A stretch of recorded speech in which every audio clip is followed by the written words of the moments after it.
साथ यहाँ पर मेटल फोकस से चिराग जी हैं और उनसे बात करते हैं कि सोने का भाव जो है इंटरनेशनल मार्केट में कॉमिक्स पर $2250 के पार चला गया। एकदम हाईएस्ट लेवल है जो है अभी तक का, सबसे ऊंचा स्तर है। पहले $2200 तोड़ा और अब $2250 के भी पार पहुंच गया। तो आगे क्या कुछ भाव रह सकते हैं? भाव कम होंगे या भाव में ये तेज़ी जारी रहेगी, या तेज़ी के पीछे क्या कारण है? इन सब के बारे में हम आइए चिराग जी से बात करते हैं। चिराग जी, बहुत ज़्यादा तेज़ी आ गई है। जी हाँ, बिल्कुल। जैसे देखिए, पिछली बार भी हमारी जब बात हुई थी तो ये बात सही है कि फंडामेंटल्स तो मार्केट अब बहुत ज़्यादा पॉजिटिव हो चुका है। गोल्ड के फंडामेंटल्स काफ़ी हद तक इम्प्रूव हो चुके हैं पिछले 2 साल के कंपैरिजन में। अगर हम ये भी देखें, मैक्रो इकोनॉमिकली देखें, तो ये सिनेरियो काफ़ी हद तक गोल्ड के लिए सपोर्टिव है।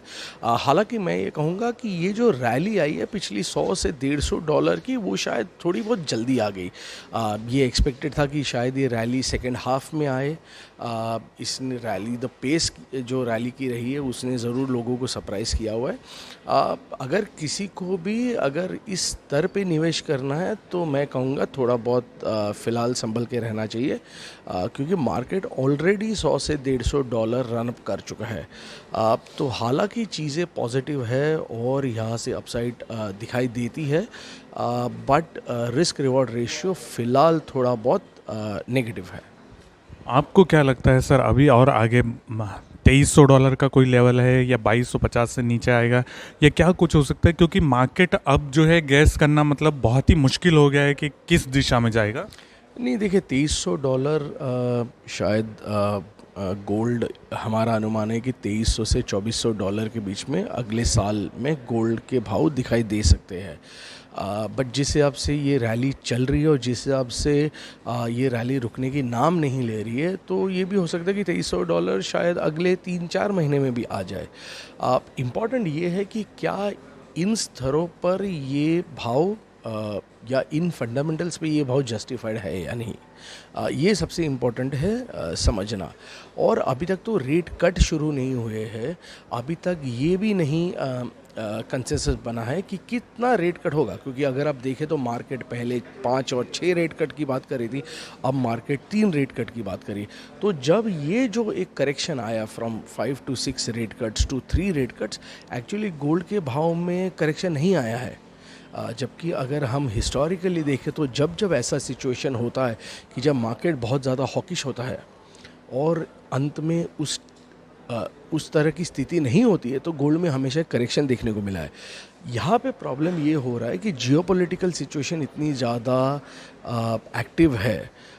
2 फ्रंट पे वॉर्स चल रहे हैं और कुछ ना कुछ और न्यूज़, जैसे कल जो हमने थोड़ी बहुत जो बम्प अप देखी, वो आया कि जब रशिया ने खार्किव पे अटैक किया तो एक नया फ्रंट फिर से रशिया ने यूक्रेन में ओपन किया, तो उसकी वजह से एक बहुत बड़ा पुश गोल्ड को मिला। तो ये बहुत सारी चीज़ें हैं फ़िलहाल मार्केट में जो जिसकी वजह से शायद प्राइस और वॉलेटाइल रह सकते हैं। बहुत सारे लोग जो हैं उनको लगता है कि भाव कम होंगे, या हमसे वो सवाल पूछते हैं कि कब भाव कम होंगे, कि सस्ता कब होगा। फिज़िकल मार्केट में भी जिनको ख़रीद करना है वो लोग भी वेट कर रहे हैं, क्योंकि भाव बहुत तेज़ी से आगे बढ़ रहे हैं। तो आपको क्या लगता है कि भाव कब कम हो सकते हैं? जैसे जो मानसून सीज़न आता है उसमें थोड़ा प्राइजेस नीचे जाते हैं, तो आपको क्या लगता है कि भाव अभी कम होने की संभावना है? ये साल में कब कम हो सकते हैं और कितने हो सकते हैं? देखिए, मैं ये तो नहीं कहूँगा कि मानसून सीजन की वजह से भाव कम चले जाते हैं। ऐसा कोई एम्पेरिकल एविडेंस नहीं है कि इंडिया में मानसून आते हैं तो गोल्ड के दाम कम हो जाते हैं। देखिए, फिर से मैं यही कहूँगा कि आइडियली इन लेवल पे के भाव नहीं होने चाहिए। सो करेक्शन आना चाहिए तो करेक्शन रेट कट्स के पहले आना चाहिए।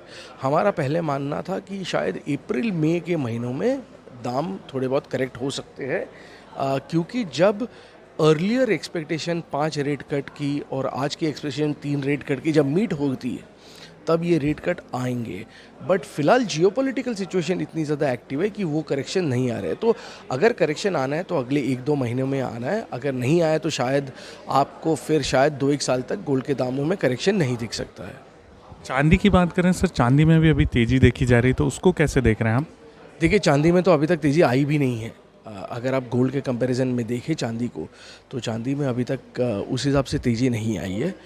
चांदी फंडामेंटली गोल्ड से काफ़ी अच्छा दिख रहा है। चांदी में अपसाइड के पोटेंशियल्स भी ज़्यादा है और डिमांड भी चांदी में काफ़ी अच्छी है। तो मैं कहूँगा अगर किसी को भी निवेश करना है फ़िलहाल अभी, तो चांदी में निवेश करना ज़्यादा लुक्रेटिव होगा कंपेयर टू गोल्ड।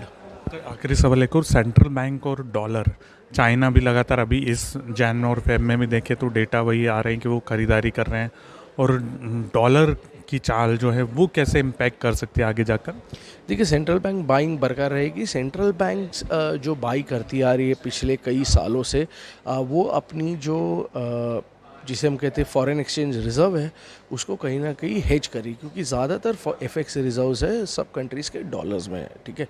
तो गोल्ड एक नेचुरल हेज हो जाता है डॉलर के अगेंस्ट, तो इसलिए सेंट्रल बैंक बाइंग कर रही है। Thank you sir, thank you so much. Thank you very much.